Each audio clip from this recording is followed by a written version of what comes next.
Okay, check 1, 2. Hello, hello. Check 1, 2. Hello. Oh. Okay. Okay. Welcome to the 98% Podcast, where we hear real stories from real people. And I'm here with Linda. So tell us a little bit about yourself, Linda. Well, there's a lot to tell. I've struggled a lot in my life from the time I was a little girl, but I've also seen a lot of good things, a lot of good blessings and that. But if you were going to give me a title, I'd say you would have to call it Don't Give Up. Don't give up. We're already getting the titles already? Yeah. Wow, okay. Okay. Cool. Okay, so how do you know me? You're my grandson, Okay. my first grandson. Yeah? Hmm. Okay, well, what's one of the memorable stories between us? Oh my, where do I start? Well, that's a good question because you and I went a lot of places when you were little and stuff, and we went to restaurants a lot, and so that was fun. That was fun when you were little. But I think my favorite is when you were doing your little antics and you had your little motorcycle. You were kind of scared of your motorcycle. Yeah, do you want to tell everybody that story? Yeah, you had a sister, Danielle, Okay. who was very adventuresome, and you were very cautious, and you thought about things before you would take the risk. Mm-hmm. You think about what if. Mm-hmm. And she was the opposite. She just go for it. It didn't matter. So you had your little motorcycle out there, and I think it was a little too powerful for you at the time. You were pretty small. And so, anyway, you were very careful with your motorcycle, and you were not going to take it for a ride because you were afraid you were going to wreck it. So she gets on it. And so, anyway, one thing led to another, and your dad, was it you, I think, that ran into the truck with his motorcycle? I think it was.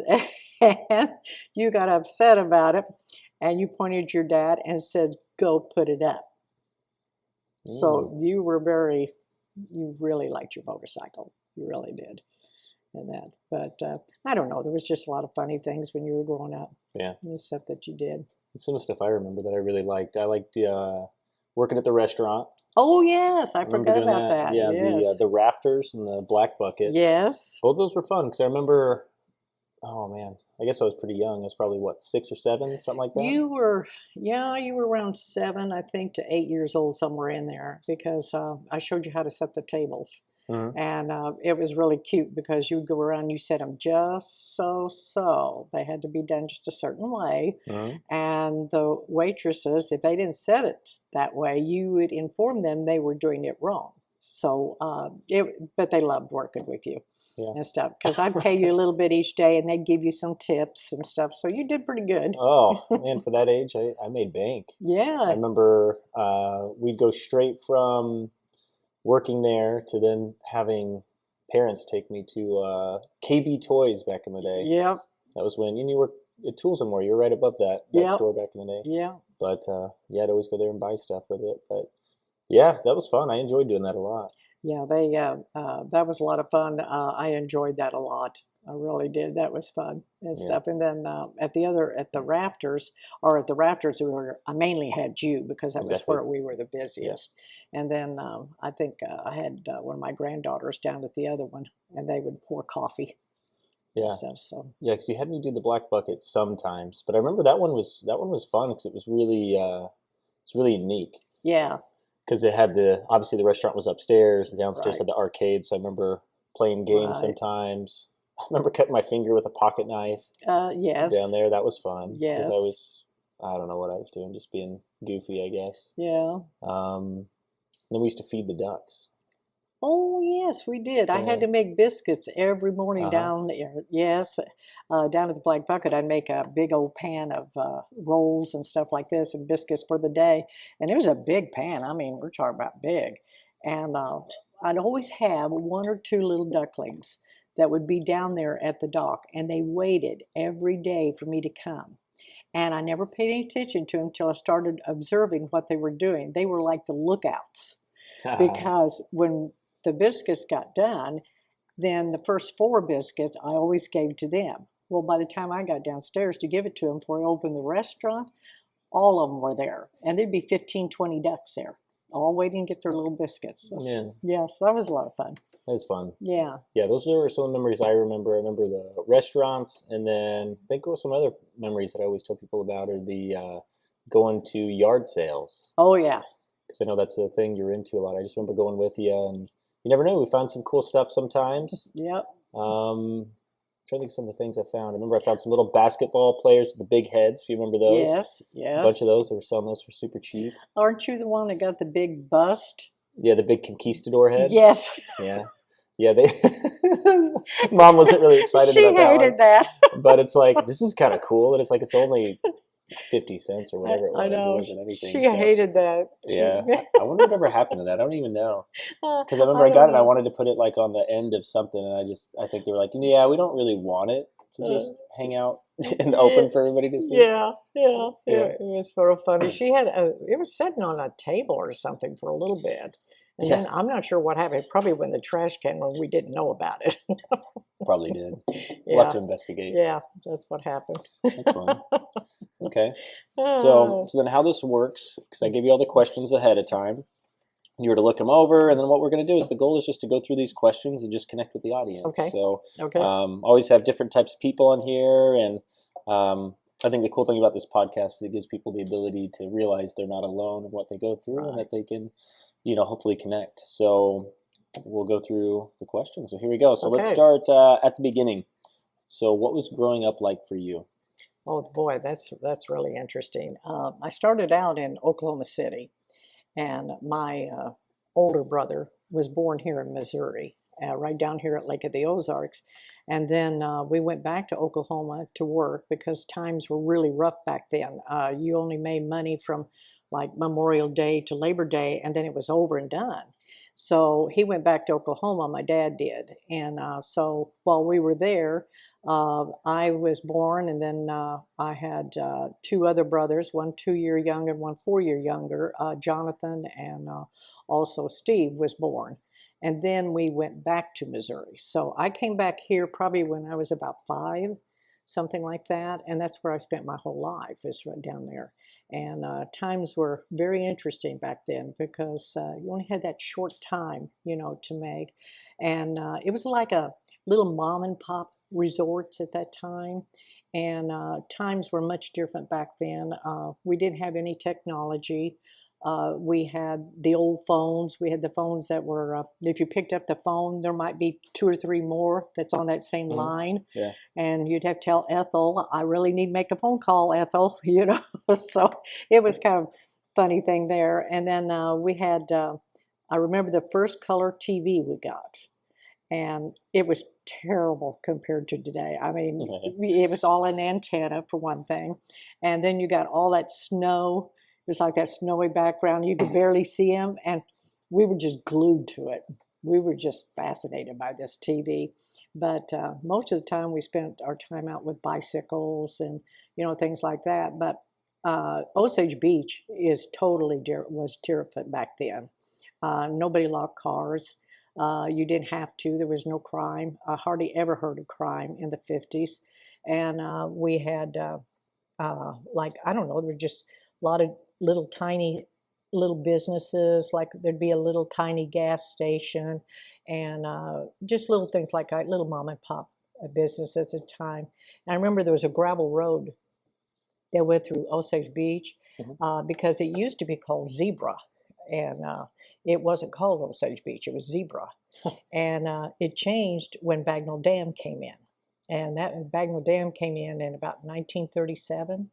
And so my grandpa helped build on the dam. And he was a tree topper. And he was the one that would go below the dam, and he would scurry up those trees like a squirrel. I mean, he didn't use safety ropes, nothing, just scurried right up them and cut them off. And so that's what he did. And so there was a lot, and my dad watched the lake come in. And it was supposed to take about 9 months, and it took about 5 for it to fill completely full after they got the dam finished. But it changed to Osage Beach. The minute the dam was done, they had changed the name over, and it might have been maybe just a little bit before then, but the reasoning for it, I don't know. But I do know that the Osage Indians were always in that area back in the 1800s. So that's probably where the Osage came from. Now, the beach, I'm not sure because there's no beach in Osage Beach. But I used to get a bang out of people coming into the resort and wondering where the beach was. So, Yeah. and I'd have to explain, no, that's the name of our town, you know. But we, as kids, we would ride a big old school bus, and it took a long time to get from Osage Beach to Camden, a long time, because they didn't have any new highways, nothing there, and you had to go around big hills and up hills, and it was an hour from Osage Beach to Camden every day. And so it was a long haul, but we had a lot of fun. The bus drivers were different back then. If you misbehaved on the bus, you got off the bus and you walked. So, Well, you learned real quick to behave. Wow. yes, Okay. you did. Okay. And I seen him do that several times. And today, the bus driver would probably be in a lot of trouble. Yeah. But that's the way it was. You behaved on the bus or you got off the bus. So that's the way it was back then. But we had an old drive-in theater, and the kids and I had a lot of younger brothers and sisters, and we would walk. And we ended up carrying a couple of them on our backs, but we would walk 5 miles in order to get to that, outdoor theater. Wow. And we didn't think anything about hitching a ride. It had 2 full movies, and it'd be midnight before we'd all be coming back. And so anyway, we'd hitch a ride, and there was an old man, I can't remember his name. He had an old truck. It was a 1954, 55 truck, somewhere in there. And I remember he would pick us up all the time. We'd pile in the back of that truck. And of course, they didn't care where you sat. You know, you all rode in the back of pickup trucks. That's the way it was. And so it was kind of fun. And but growing up was tough and stuff. I had a mother who didn't care, and I had a father who worked from dusk to dawn because he had a big family to support. And he would work all day, and then he would walk sometimes for several miles if he didn't have a vehicle to get to where he had to work. And he would leave his rifle where the trees were. And because you walk through a lot of brush and trees and stuff to get to where it was. And then after work, he would pick up his gun. And he was always a good shot, and he would kill a few rabbits or squirrels or whatever, bring them home, and that's what we ate that night. Wow. And so that's the way we lived. We lived off the land, and and he fixed rabbit boxes. We'd catch a lot of rabbits and things like that. And but times were really rough because if you weren't real resourceful, you couldn't make it because you just had no money coming in. So my dad would build for people. And in the meantime, my grandparents had Spring Canyon Resort, which was right up just past where Sportsman's Cove, where my parents was. And they took we stayed there for a while. And I remember when I was, about 6 years old, Dad took me up on top of the hill where we were going to build the resort. And he looked down at me and he said, Lynn, he said, we're going to build a resort here. And I remember looking at him thinking, Dad, you're crazy. It's a big hill. It's just going to roll off the hill. Because I had no concept, at that age. But then he built 4 little cabins, and that's how we started. And Grandpa would come and help him. And so that's how we got started with Sportsman's Cove. And everything he did in that resort over the next 50 years, he did by hand. Nobody ever built anything in there except him. And he built motels, and eventually it became a really nice resort.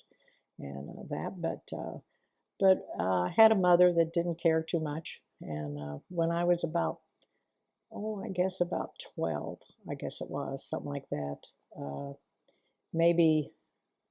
was about 12 years old. She left and left all us kids with Dad. And so it was difficult because I was the oldest girl, and there was 6 of us at the time. And so it was really hard on Dad, really hard, because he didn't understand. He was working all the time. He didn't see what we seen. Yeah. And but she was very harsh, and she didn't care whether we got fed or not. She didn't care. And I remember my brother and I sneaking up and down, the stairs, and at night we'd meet upstairs, and we'd get into the kitchen and we'd get the ketchup bottle. We couldn't ever find any food, so we'd make ketchup sandwiches. Yeah.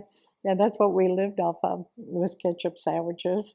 And her idea of a breakfast was you would pour a bowl of cereal, and then you had canned milk, and that's what you put on that. It's pretty bad. Yeah. Yeah, it's pretty bad. So we skipped a lot of breakfast. So when we went to school, we looked forward to that lunch and that. But she always fed Dad and fed him a good meal. She always cooked for him and everything. And for some reason, she always fed him first when he'd come home. And of course, a lot of times it'd be dark before he got home because he worked all the time. So we didn't see much of him, for a long time. And then one day she just left, and she doped my dad and made sure he wasn't awake. And she took off, and it was about, he'd been sleeping a long time. I remember he was on the couch, and I thought, gee, Dad, why are you sleeping so long? And that wasn't like him. He was always up and working. He was always working. Yeah. And I just shook him and shook him and shook him, and I guess literally saved his life. They had told me later, because I wouldn't let him sleep. I kept waking him up.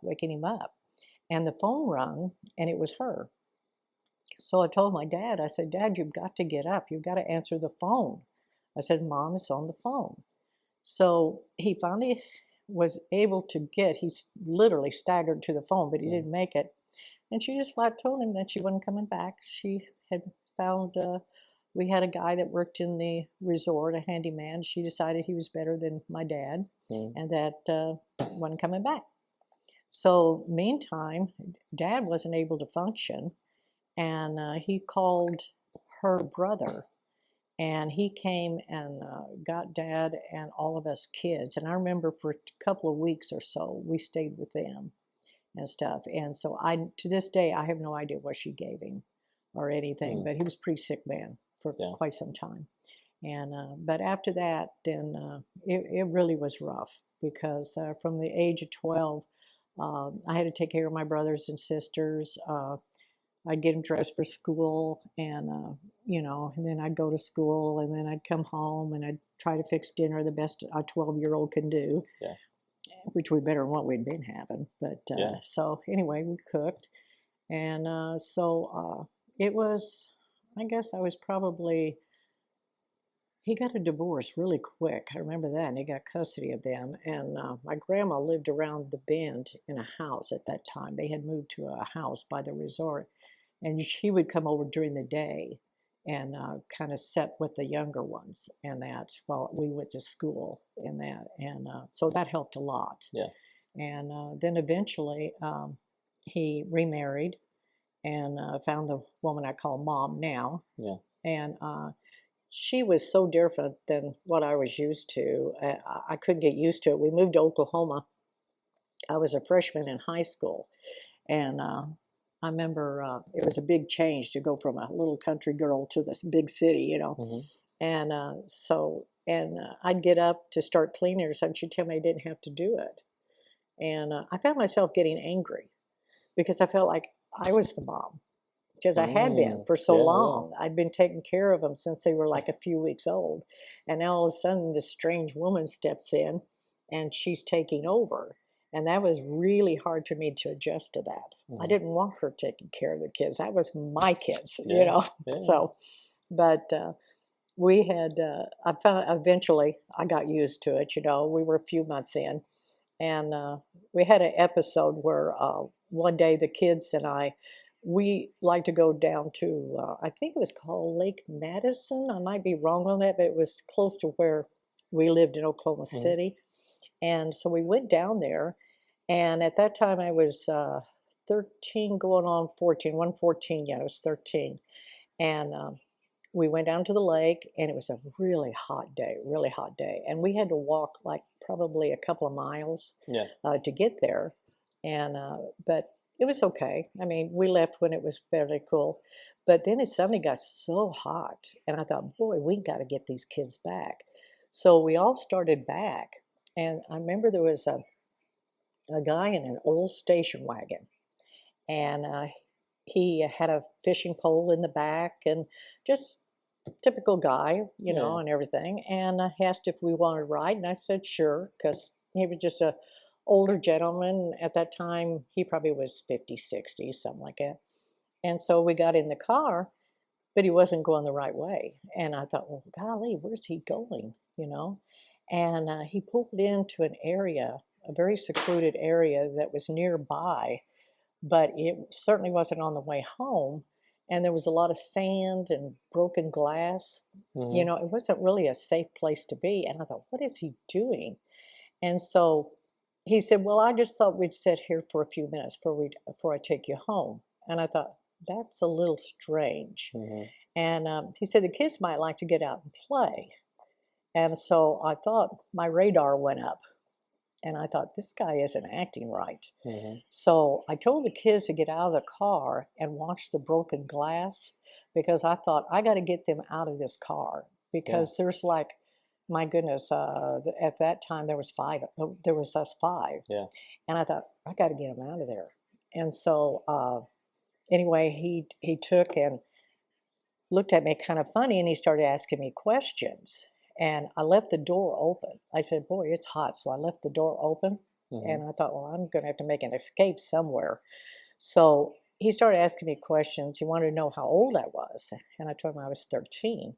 And he said, no way. He said, you're older than that. I said, no, I'm not. I'm 13 years old.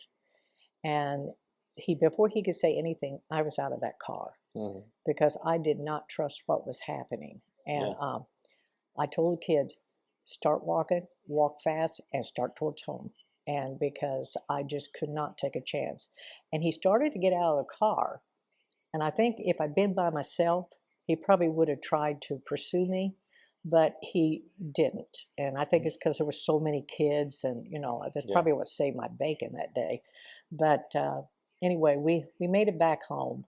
But after that, boy, I never hitched a ride with anybody else, because I wasn't used to it. Yeah. You know, I came from a little town where everybody knew everybody, and you wanted to ride, you just thumbed people and picked you up, you know.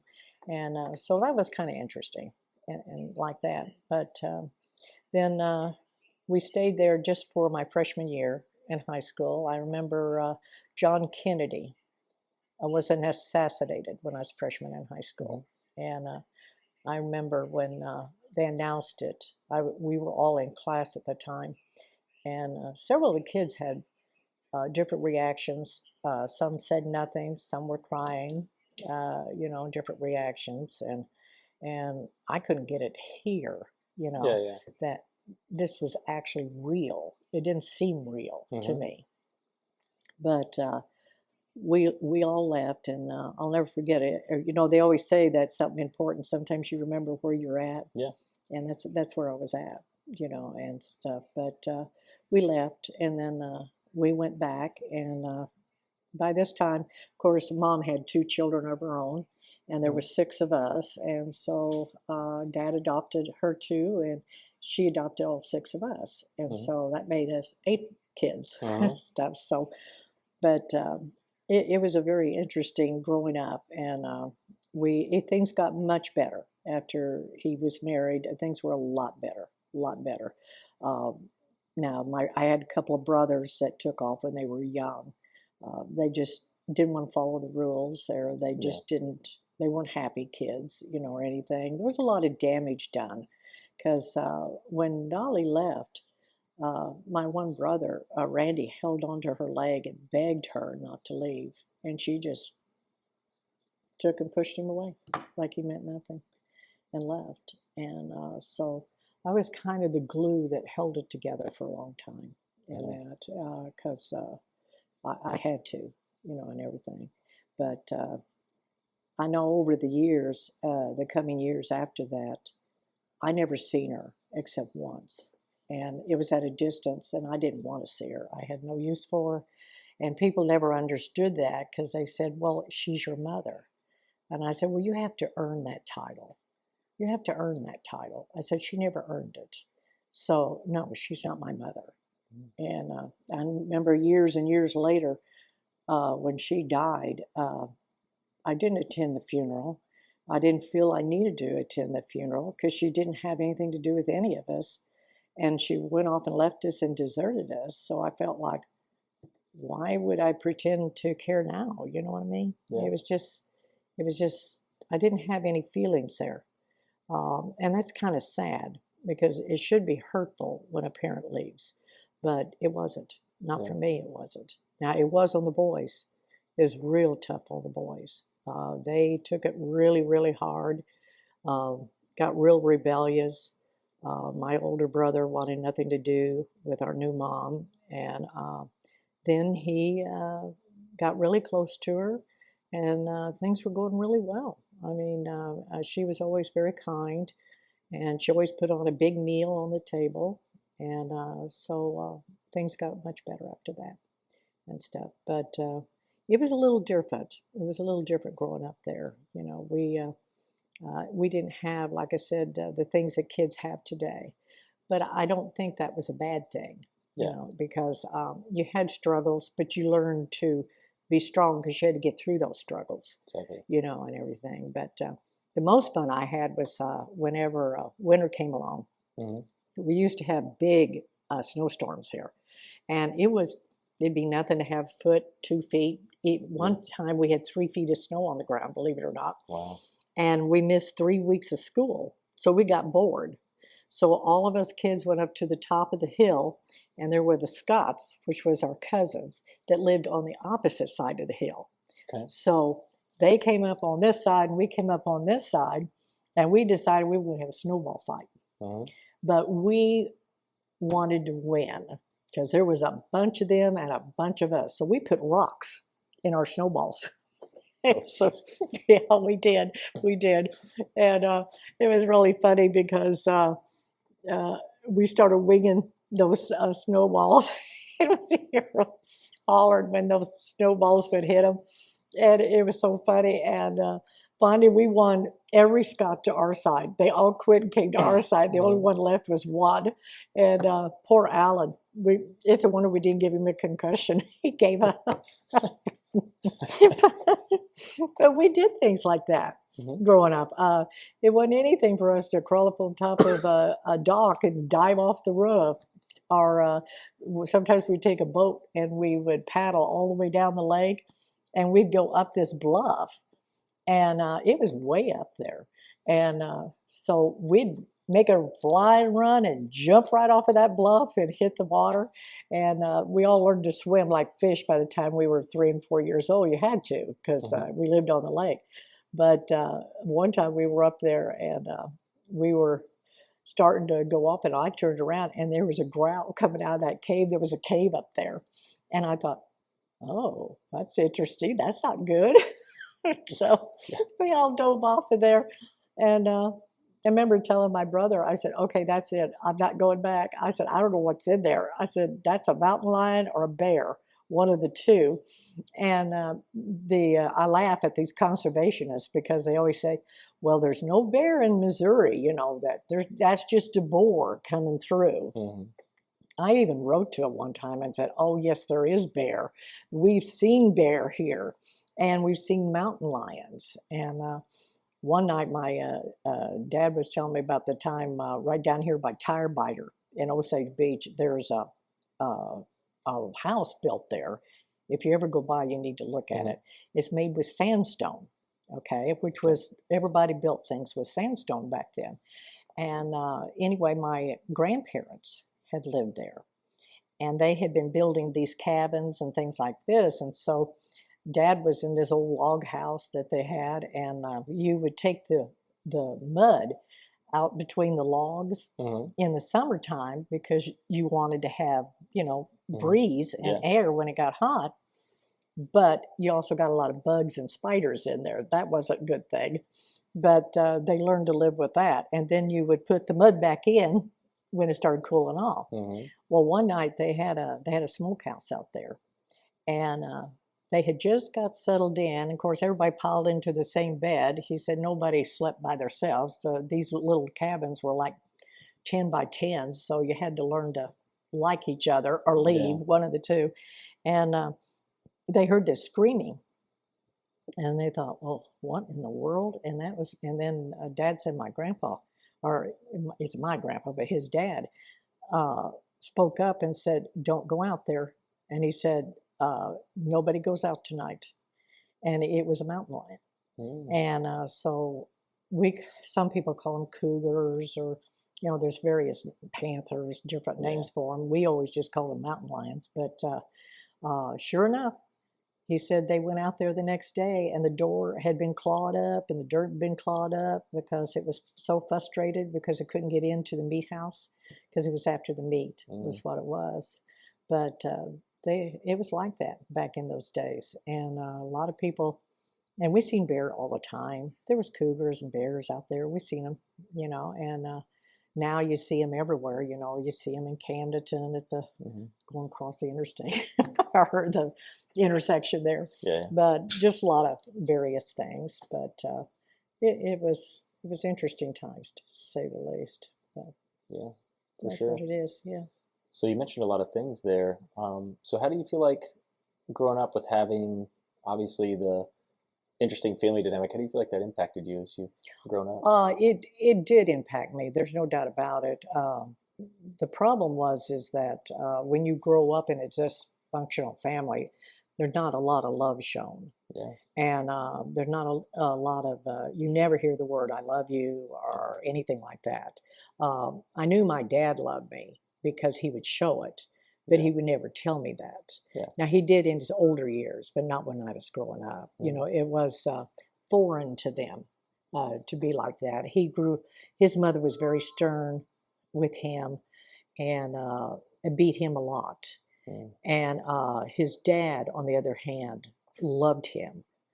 And he didn't know about a lot of this. And it got so bad that Dad, at one point, picked up a big stick and said, if you ever hit me again, it'll be the last time. And he had to literally threaten her. Yeah. And he was a teenage boy at that time. And she never did. She never touched him again. But there was never any love there. Never any love between him and his mother. But there was him and his dad. And so it was difficult. I don't know. It was hard for me too, because when I got married, I was young, and basically, when I married Dick, we had always been together. Always been together from the time we were little kids up. We went to the same schools. He was 2 years ahead of me, but we always went. And we were great friends long before we got married. And when I got married, I was really young. I was 16 years old. But I was an old 16. I've been through so much. It makes you grow up really, really fast in that. And it was hard. It was hard. I eventually learned to be able to do that and let my emotions, come out more. But for a long time, it was difficult. It was very difficult. Yeah. But you see that a lot, when you're not getting a lot of love in the family. Then it's kind of hard to transpose that off, later on in life. But it was what it was. Yeah, for sure. Yeah. Yeah, and then you mentioned knowing where you were when JFK got assassinated. Yes. It's interesting that you say that because that's the same thing for the Twin Towers, the Twin Tower thing. I remember exactly where I was when that happened. And it was the same type of situation where I just don't. It didn't seem real. It seemed like a movie. It's funny you say that because we were in Eldon at the time, and there was TV on, and I was seeing that, and it looked like a movie. The exact same thing. I thought it was a movie. And this woman said, no, that is actually happening. I said, are you saying this is real? Yeah. She said, yes, this is real. And we couldn't take our eyes off that TV. I mean, all of us just gathered around because it was just, we couldn't believe what we were seeing. It was so horrible, you know. a lot of people lost their lives over that one. Yeah. Yeah, no, I remember I was in school. I was in junior high. I remember the class I was in. I was in computer class. And I remember our teacher stepping away and like, Yeah. hold on a second. And then him coming in the room minutes later and just announcing what was happening. Wow. So the rest of the day, we didn't really do a whole lot. We went from class to class and just the TVs were on and we just Yeah. observed it. It was just, yeah, it was weird. It kind of like, it didn't feel No. real. So even, even me, I was kind of like, not really thinking too much of it at the time. If you remember, or even now, there's a lot of movies out there, and they all had the Twin Towers in the background. I know. Lots of movies I watch, I still see those Twin Towers in the background, and it just seems so odd to know that those are no longer there. It's times are not good. Yeah, Yeah, it's a little different, that's for sure. For sure. A little different. Yeah. So then, so what's the biggest struggle that you made it through? Probably, oh gosh, there's a lot of them, but the one that stands out, I think, for me was the struggle with my husband, with Dick. Yeah. He wasn't a healthy man or anything, but I think the worst time for me was when we lived in Montreal. We were up on a farm, and he worked out of town. And so we were getting ready to move. Actually, we were trying to get moved to a house in Climax Springs, but it wasn't ready yet. So we had to move into a temporary place in Camden. Well, I had been waiting and waiting and hoping that he would get home soon to get some help, because we had to get a U-Haul truck, and the kids tried to help too, but I mean, it's kids, Yeah. so we need some big muscles. And he come home, and he actually collapsed on the floor, and I didn't know what was going on. And so I took him to the hospital, and the next day we postponed the moving for a day, and Dr. Mason, I remember he came in, and he told me they had a brain tumor, and that really set me back. Yeah. And because I just thought, oh my gosh, the timing couldn't have been worse. Couldn't have been worse, because we had to get out of the farm. We were running out of time there, and we had to get moved and get these kids settled, and we wanted them to stay in the same schools because they were going to Camden. And so the kids and I, we worked for 2 full days. And I'm sure your dad remembers happy times over that one. So, but it was what it was. And we just kept moving and moving and moving. And I was trying to go to the hospital and see him. So it was really exhausting. And he was there for a week, and they wanted to do surgery on him. And my dad said, or Dick said no. He said, I want out of here. And he said, I want to think about this. He said, I just don't want to do this. So Dr. Mason told me, he said, he can't wait very long. He said, it's a fast growing tumor. He said, he cannot wait very long. And I said, okay. Well, the worst part of the whole thing was he was in excruciating pain. Yeah. He had to take a pain medication because the pain was so severe from the brain. And then he developed a double vision, and he was throwing up a lot. And this was all tied into it. And I remember he came home. It was about 4 or 5 days later. He had to work. We were in a bad situation. I mean, if he didn't bring in the bread, we were going to starve, literally, because we had to have a job. We had to work. And so he went ahead and went back to work, and he came home one night, and something just told me he had a big pistol in the house. And I kept thinking, I don't want that pistol in this house. And I couldn't understand why, but I just felt like I did not want that pistol in this house. And so I took it to Dad, and I told him, I said, Dad, I want you to keep this gun until I come and get it. And he looked at me kind of funny. I said, don't ask questions. I said, I just want you to hold on to it. You just think I'm crazy if I tell you anything else right now. Mm-hmm. And he kind of looked at me funny, and he said, okay. He said, I'll hold on to it for you. So I left, and I went back, and it was a bad, bad night. He had run out of pain medication.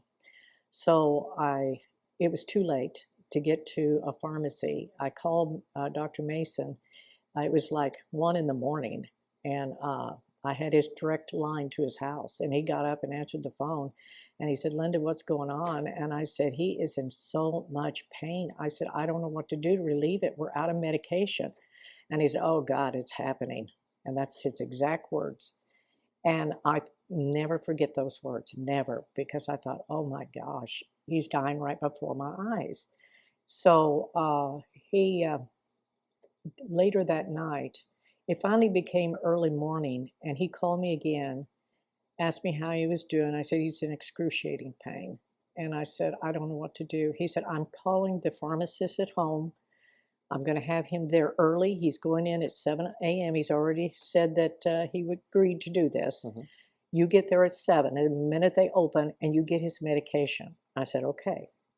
Well, meantime, we had to work, and here he is in all this pain. So I thought, boy, what are we going to do about that?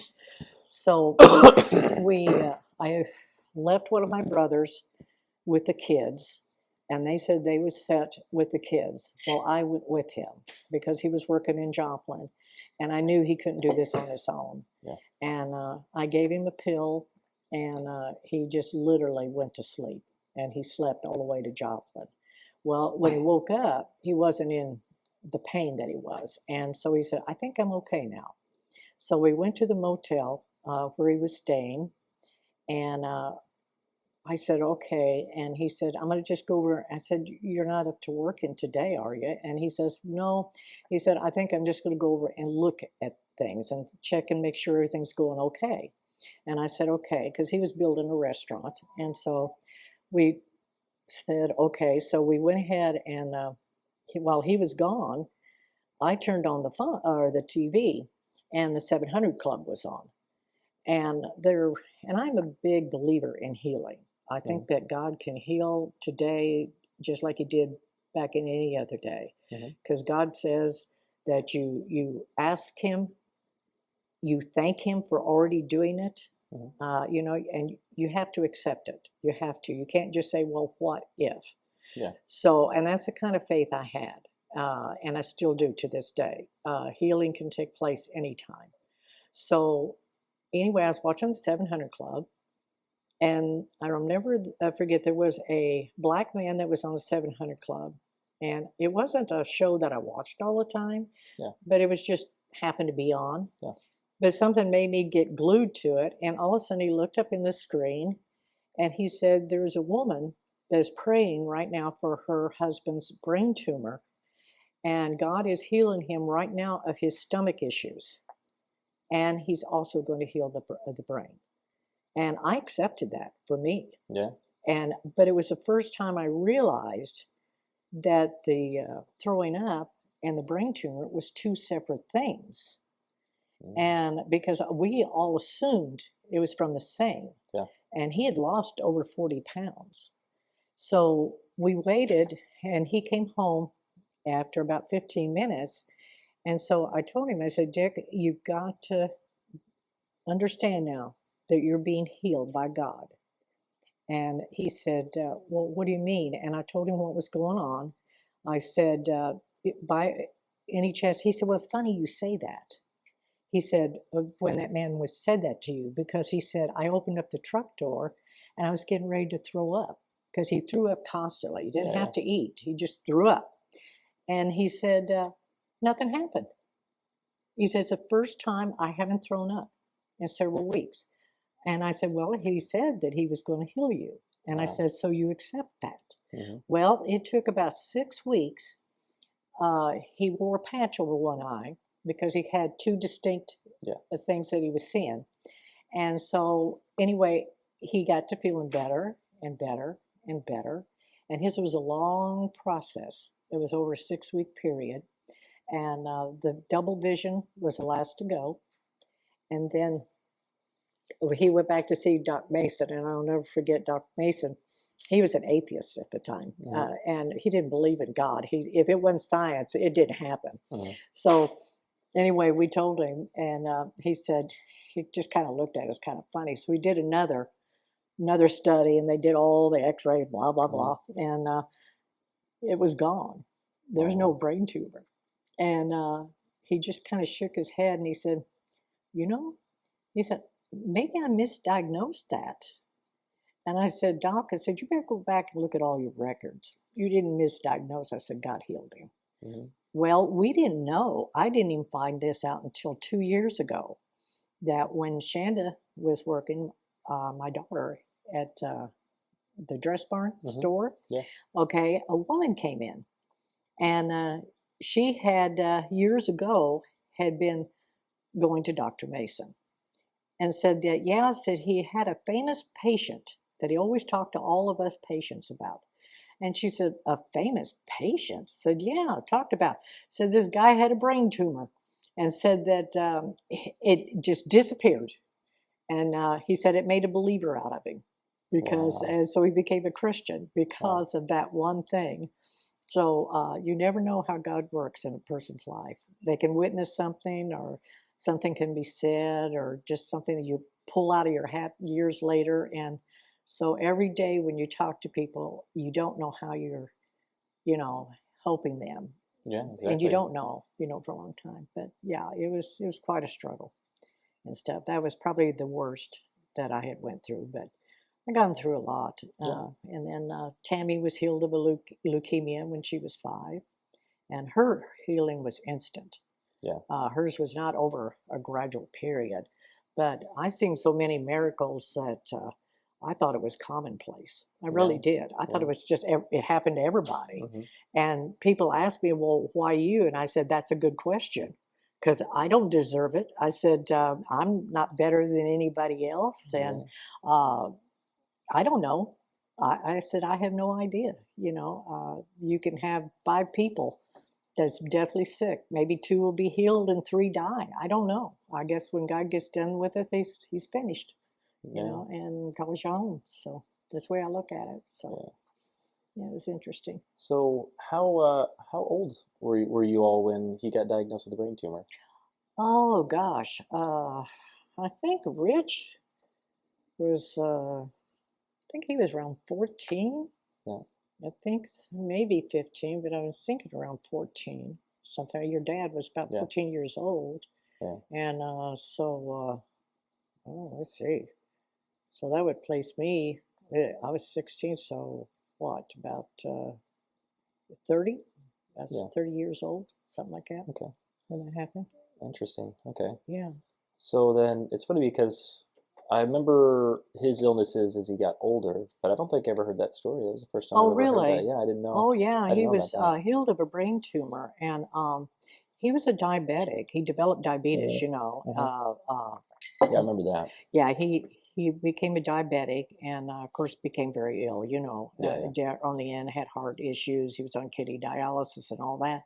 And people said, "Well, why didn't God heal him again?" I said, "Well, he gave him 20 some extra years that he wouldn't have gotten. Exactly. Yeah. We Exactly. don't know." Hmm. And I remember when he passed away, Shanda was extremely angry. And because she'd look at old people and she just hated them, because she said that, why do they get to live old? But my dad didn't get to live to be old. Oh So it really, really hurt her bad. yeah. And Yeah. it was very difficult when he passed away, because we'd been together our whole lives. We'd been married 46 years. And when you're married that long, it's like having your right arm cut off. Oh, for sure. It's difficult. It's very difficult. And but she said she was going to work one day, and just in a voice as plain as day said, I gave you 20, it was like 24, 26 years, I forget what it was that she said. And she called me up and she said, Mom, what happened 24 years ago? I said, your dad had a brain tumor. Oh, now I understand. Mm. So that's when she started to heal, because he was letting her know. Yeah. Letting her know. Oh wow. And that. But I've had some strange things happen. For sure. Yeah. So I want to go back to something in the story that you mentioned. So you mentioned having to hide the pistol. Yes. So what reason? Well, he went looking for it. Okay. Yeah, that night when he was in so much pain, he went looking for that gun. And I think he would have used it, no doubt about it, because he was at the end. Yeah. It was excruciating. He just couldn't take it anymore. And so I'm very, but again, you know, and God leads us to do certain things. You'll have that strong feeling, and when you do, Yeah. follow up on it. Don't Yeah. fight it, because there's reasons for it. But Absolutely. yeah. So it was quite a time. Yeah, I can imagine. Yeah, It's lots wild. of things happened. Yeah. So what's something that you're currently going through? Probably just finances. Actually, I've got it pretty easy right now.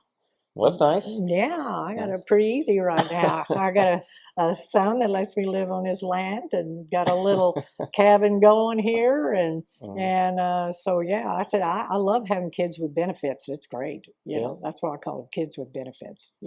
And stuff. But yeah, I'm just enjoying life. I'm just doing some things, and you know, in my years, but I always tell people, getting older doesn't mean that you're going to die. It means it's a number. It's simply a number. Yeah. What you choose to do and how you want to live your last years is up to you. You don't give in. When you have a struggle, you fight through it. Yep. You know, you got to survive. Exactly. And then but I'm enjoying life right now. I like that. Yeah, I heard this person say something on a podcast that was fascinating. Is they said, because a lot of times we look back and like, man, if I was just young again, or we start looking at ages like that, and they're like, well, what if you looked at a different perspective? What if you looked at it as if now, at the age you're at currently, imagine being 100, imagine being 90, and looking back on you now and live your life in that way.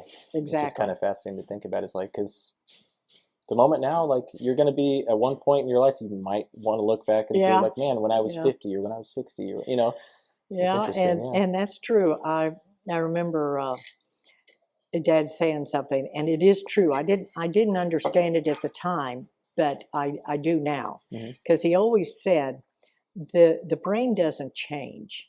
You always think the same. He said you may mature in your thinking, but you're still you. Just because you get older and the wrinkles come and whatever, he said, that doesn't change you. And he said, I hate it when people stop listening, because when you get older, a lot of times people stop listening because they say, oh, well, they're just old. They don't know what they're talking about. But that's not true, because back when I was a kid, I could listen to old people talk forever, because their experiences that they went through. And my grandpa, I would sneak out at night when I was a kid, and I'd go over to his house every night. I mean, I'd crawl out the window and go, and I didn't have a flashlight, and it'd be pitch dark out there, no moon, you couldn't see nothing. I'd feel my way through. And I went down a trench and all kinds of things. I was probably 8, 9 years old, but I would sneak off and see my grandpa every night. And for some reason, he always called me Babe Brin. I don't know why. He had these little names he had for all of us kids. And I'd stomp on the bottom of the step, and he'd say, come on in, Babe Brin. He knew I was coming. And he'd have that Bible open, and he'd be reading me Bible stories. And he's the one that led me to Christ, was Grandpa. He's the one that put him in my life. And that and stuff. So I'll always be grateful for that. Sure. Yeah, so it was fun. Yeah, there's definitely a lot of wisdom in hearing stories like that. The thing is we have only, I mean, and you probably were the same way, is we only know what we know, right? We were born in, you know, some of us don't know what a life without like certain technologies like, right? And being able to have conversations, see wisdom, and hear stories about what happened before. I mean, without that, we wouldn't really know. Right. And there's a lot of wisdom in that. So I agree with that. I'm getting really good on the cell phones and that, but the one thing I hate is the texting. I don't mind the texting, but I hate getting, how do I put it? Texting to me has gotten out of hand, I guess is what I'm trying to say, because when you're talking to somebody, you see their emotion. You see how they're really feeling because it's on their face. But with texting, you can't do that. So you have to be really careful to put that LOL when you're joking or some mimic or something, so somebody doesn't get offended, you Yeah. know. And, Yeah, texting, there's way too much room for misinterpretation. I would oh, rather yes. talk, and preferably if I have to do something not in person, I would rather FaceTime. Yeah. Because then you can actually converse, you can see, you can Right. understand, and Yeah. because texting, I read somewhere that they said texting should be for, they said it should be for grocery list and flirting. There you go. That's what they said. It shouldn't really be for anything else. That was obviously in a relationship Oh, dynamic. that's funny. But they're like, it's not used for that. Like any deep conversation or anything, you need to have a conversation, like something that's important. Right. It needs to be in person. It does. It There's does. way too much room for that. That's Yeah. why I have problems when I'm, texting someone and they're like, Yeah. expressing these things and stuff like, hey, let's just talk. Let's just talk. Yeah. Because Yeah. we're not getting anywhere. Well, and it's hard. It's hard to do too.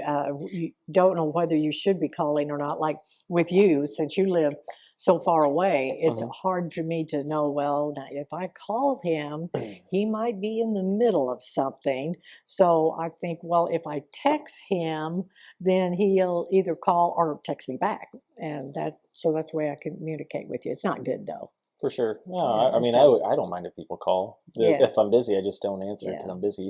You're well. And then I'll call you Oh, back. okay. There you go. Okay. So that's how I perceive other people too. So Yeah. I'll call people, and if they Okay. answer, they answer. If they don't, they don't. Okay. Yeah. All right. Well, that's good to know. So if I do that, then Yeah. you won't kill me. So Why would I do that? Oh gosh. Okay. So the next question. So who's someone that's changed your life that doesn't know it? Well, it would be my grandpa. Mhm. My grandpa, no doubt about it. He was there for me all the way through. Even when I had bad times, he was always there. Yeah. I could come and talk to him about anything, and I don't think that I ever told him how important he was. He died pretty early. He was 70, but he had emphysema. Yeah. He was a heavy smoker. And when he gave up, it was too late. He already had it pretty bad. They call it COPD now, but back in those days, you didn't go to doctors because you were coughing your head off. And he used to take, and it sounds funny, but it worked. He would get so clogged up, he couldn't hardly breathe, and he would take a jigger of whiskey. And if he drank that jigger of whiskey, it would cut all that out and he could breathe again. And I know it sounds stupid, but it worked for him. Yeah. The old timers found their way, you Yeah. know, so that's the way it was and stuff. But I don't know, just one of those things. Yeah.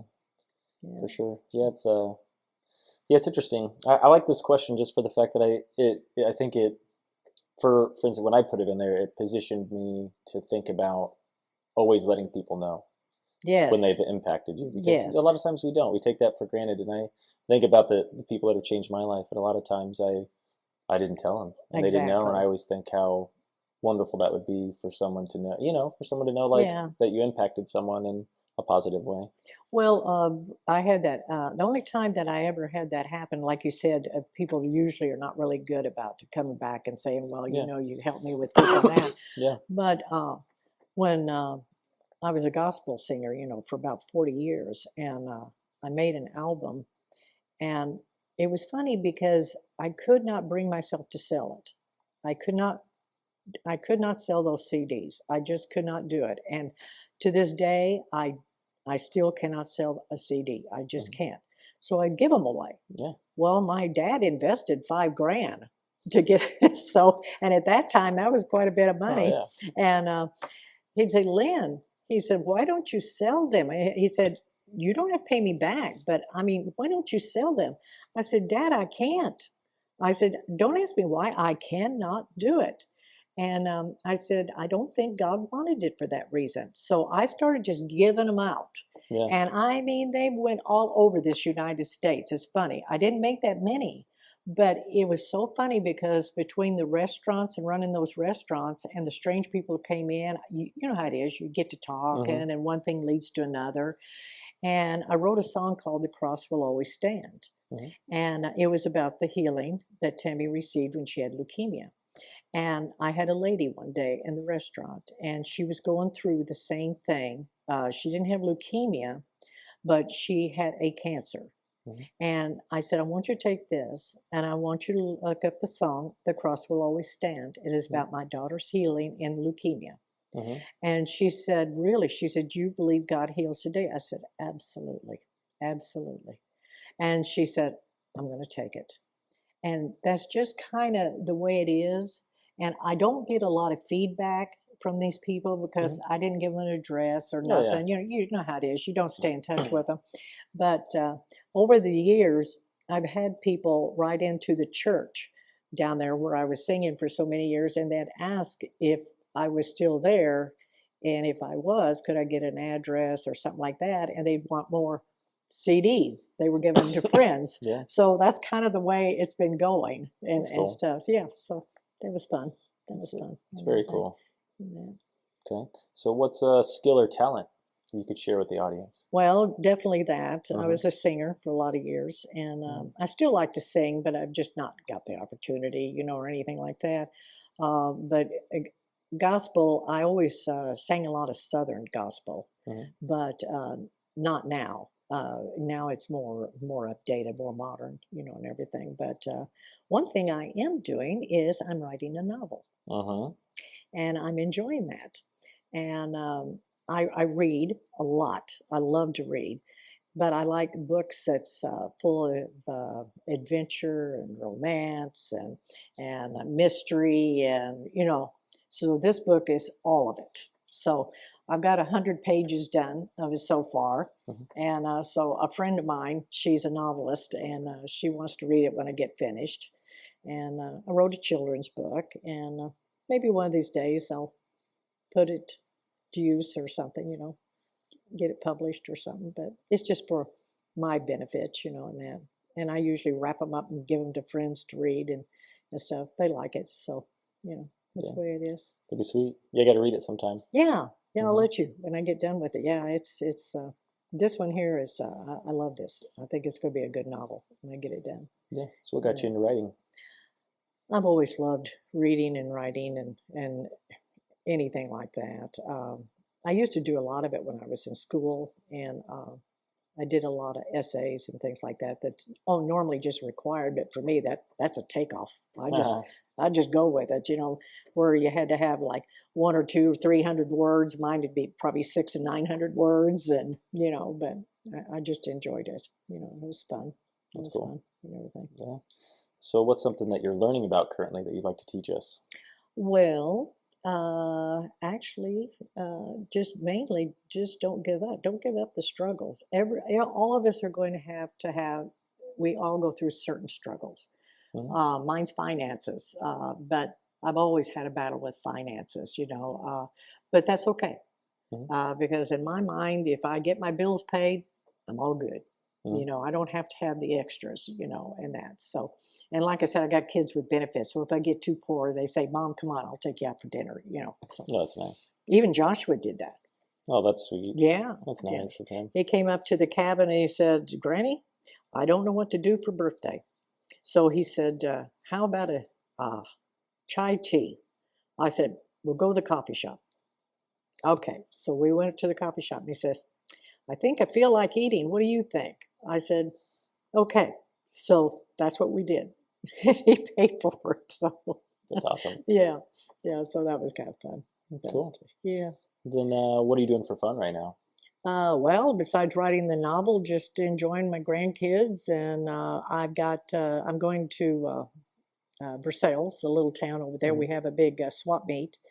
And what I've learned is that I'm buying like a lot of wholesale purses and things like that and selling them, and that gives me extra income, There you and go. it gets me out and enjoying people and talking to them, and so I'm enjoying that. Would you say you're extroverted Extroverted or introverted? or introverted? Mm-hmm. Introverted meaning Introverted meaning I'm that. old here. Explain Okay. this. Yeah. This is good. This is good. Yeah. So there's.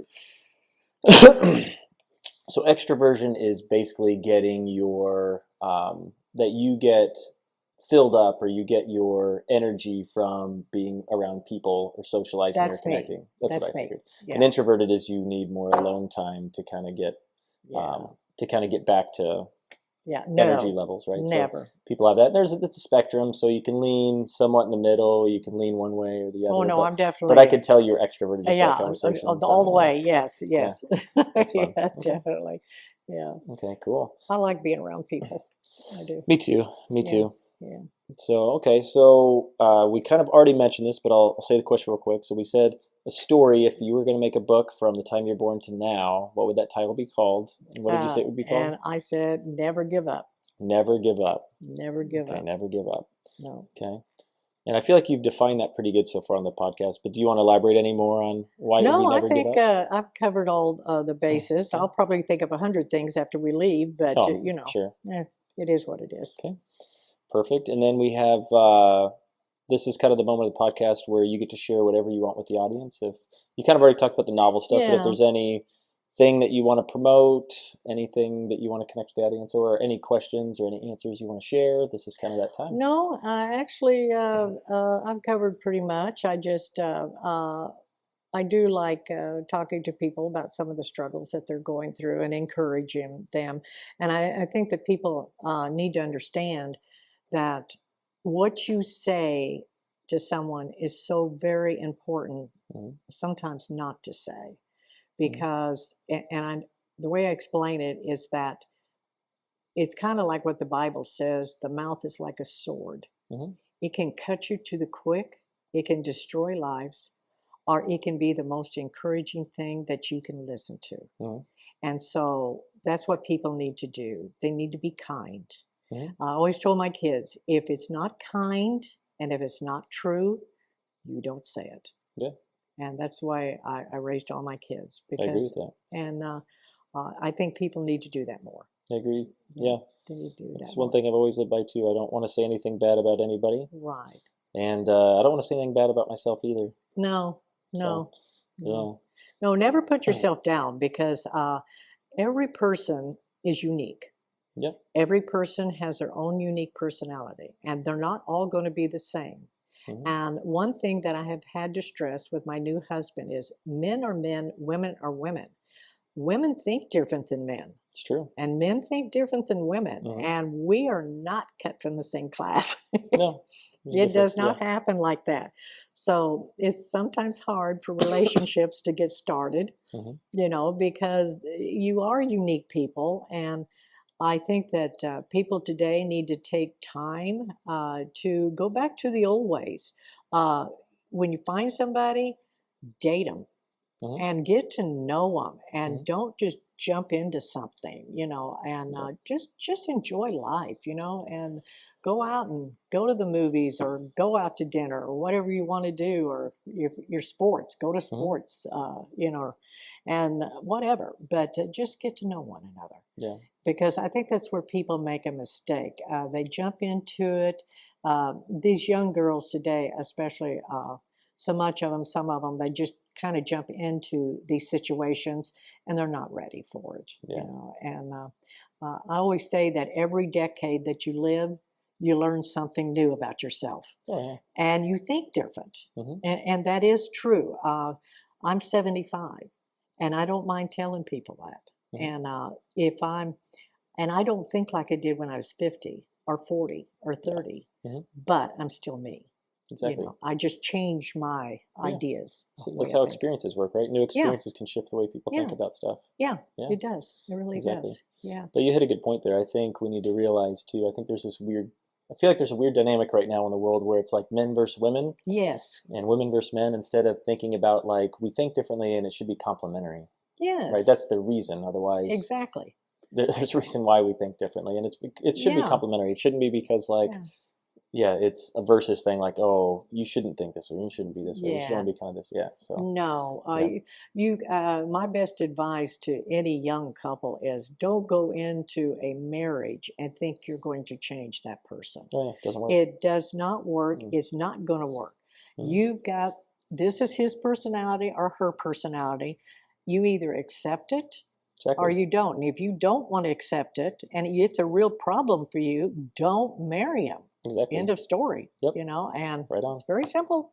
I agree. No, I've heard that plenty. Yeah. Okay, so then we're on to the last question. So one thing I like to do is I like to have the previous guest give a question for Okay. you, and then you're going to make a question for the next guest. Okay. So let's see.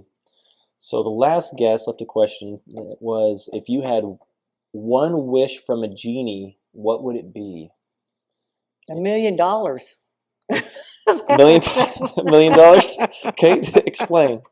Well, because I've always struggled with finances, and it's not Mm-hmm. because I don't handle my money good. I just don't make enough, Yeah. you know. But yeah, that would be really handy. But no, I just kindness, just kindness, just be my friend, just be kind. And I think that that's so important for people, especially nowadays. We need to be kind. So you'd wish for what? Kindness on the global front? Okay. Yes, Okay, got yes, it. definitely on a Okay, global there front. you go. There you go. Yeah. It's funny because the guy who made this question, he said he'd wish for $1 billion.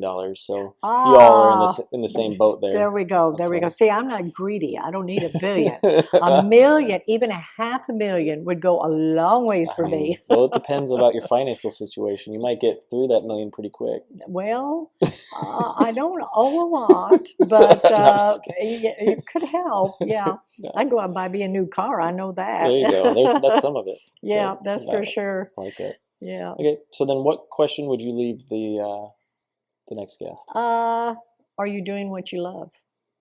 Mm. That'll You're make them doing think. what you love.